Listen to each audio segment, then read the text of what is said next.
Selamat pagi, sahabat-sahabatku yang dikasihi dan mengasihi Tuhan. Selamat memasuki minggu yang baru, dan marilah pada pagi hari ini kembali kita datang kepada Tuhan. Kita memuji, memuliakan namanya, kita memohon pimpinannya di dalam menjalani kehidupan ini. Kita awali ibadah pagi kita dengan berdoa. Tuhan Allah Bapa kami yang di surga, pada pagi hari ini, kembali kami datang ke hadirat-Mu yang Maha Kudus. Kami mengucap syukur atas minggu yang baru ini. Tuhan, pada saat ini kami juga memohon pengampunan atas segala dosa pelanggaran kami, supaya kami layak memuji, memuliakan nama-Mu. Kami menyerahkan ibadah pagi ini ke dalam tangan-Mu. Di dalam nama Tuhan Yesus, kami berdoa. Amin. Kasih Tuhan kepada kita telah terbukti ketika Tuhan datang ke dalam dunia ini, lalu mengampuni dosa-dosa kita.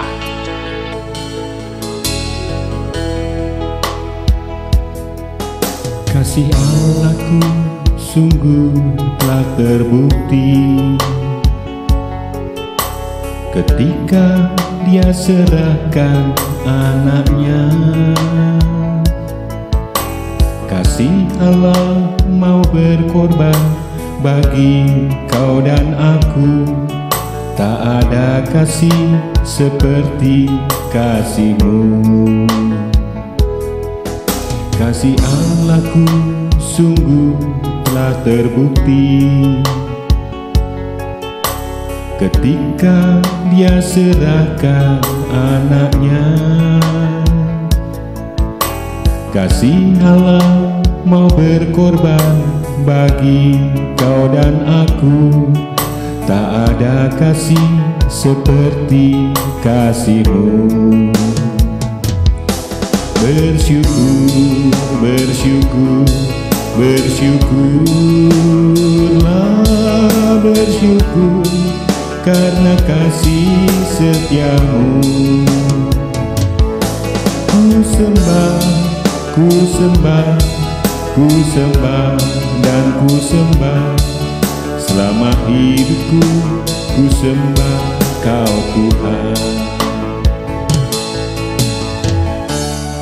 Marilah kita senantiasa mengucap syukur kepada Tuhan, karena kasih-Nya yang dilimpahkan di dalam kehidupan kita.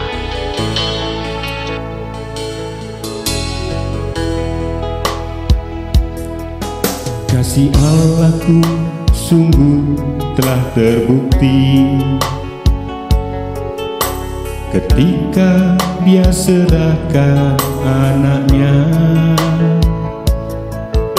Kasih Allah mau berkorban bagi kau dan aku. Tak ada kasih seperti kasih-Mu. Bersyukur, bersyukur, bersyukurlah, bersyukur karena kasih setia-Mu. Ku sembah, ku sembah, ku sembah dan ku sembah. Selama hidupku ku sembah Kau Tuhan.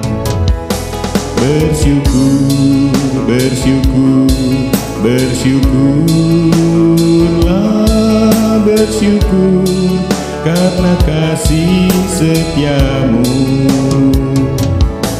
Ku sembah, ku sembah, ku sembah dan ku sembah.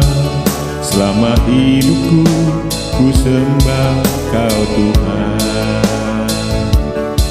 Selama hidupku ku sembah Kau Tuhan.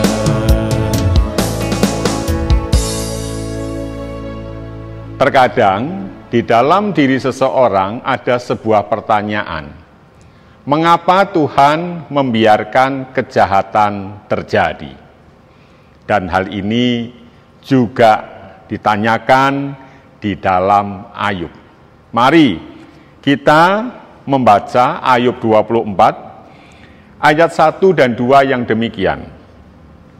Mengapa Yang Maha Kuasa tidak menetapkan masa penghukuman dan mereka yang mengenal Dia tidak melihat hari pengadilannya?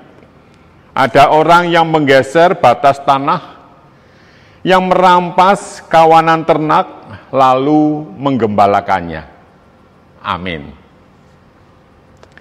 Jika kita membaca Mazmur 24 ayat 1, mengapa Yang Maha Kuasa tidak menetapkan masa penghukuman?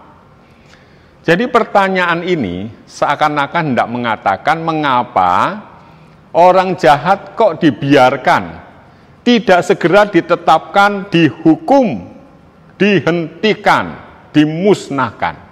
Mengapa tidak ditetapkan masa penghukuman itu? Karena hari penghakiman itu, masa penghukuman tidak ditetapkan, maka mereka yang mengenal Dia tidak melihat hari pengadilannya. Ini yang kita dapati di dalam Ayub 24 ayat 1. Jangan-jangan pertanyaan ini juga menjadi pertanyaan kebanyakan orang, mungkin termasuk sahabatku dan saya.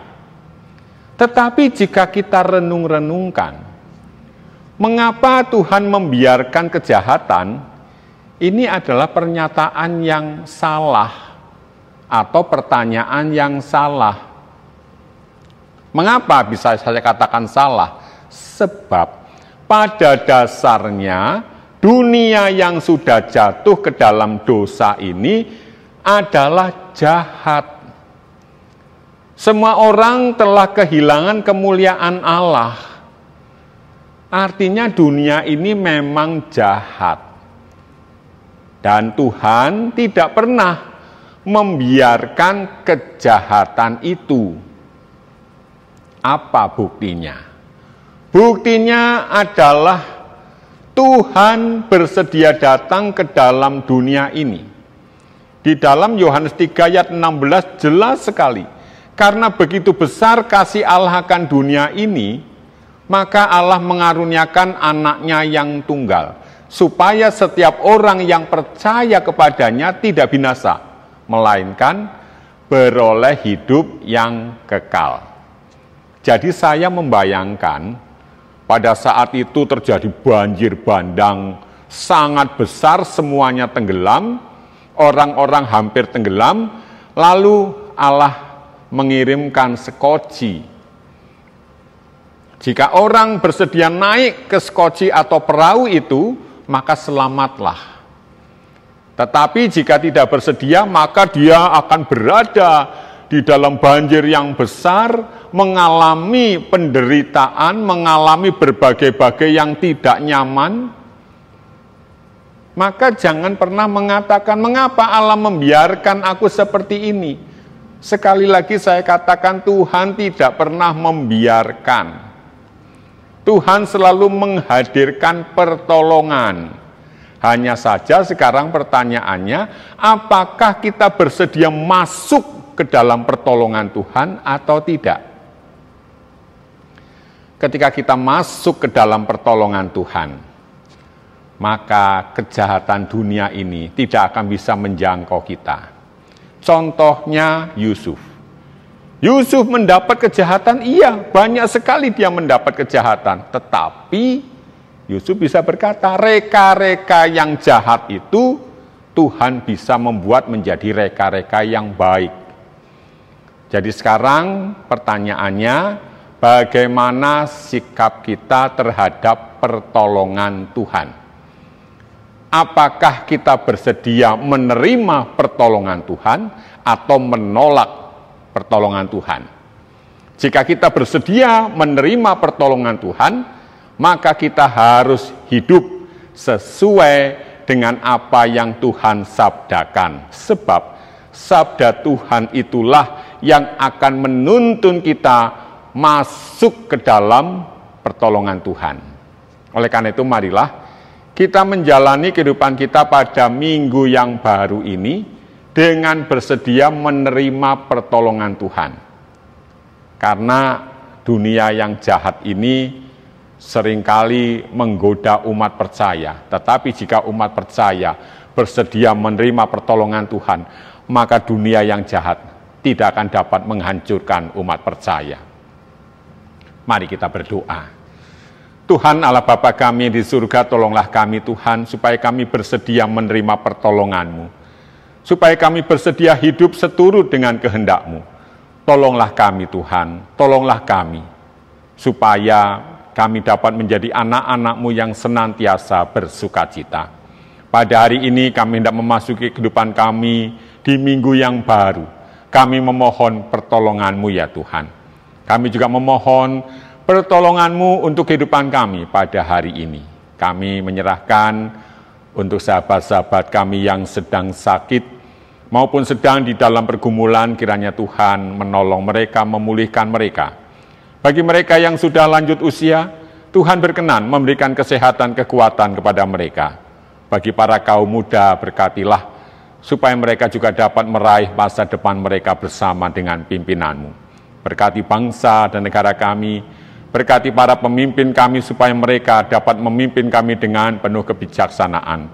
Berkati aparat keamanan di dalam menjaga keamanan bangsa kami, supaya mereka dapat melakukan tugas mereka dengan baik. Kami menyerahkan kota kami ke dalam tangan-Mu. Kiranya Tuhan sendiri akan menjagai kota kami. Kami percaya Tuhan senantiasa menyertai kami. Oleh karena itu kami naikkan doa kami ini hanya di dalam satu nama, Tuhan kami, Yesus Kristus. Amin. Marilah kita menjalani kehidupan kita pada hari ini dengan tetap bersandar kepada kuasa Tuhan dan sekarang terimalah berkat-Nya.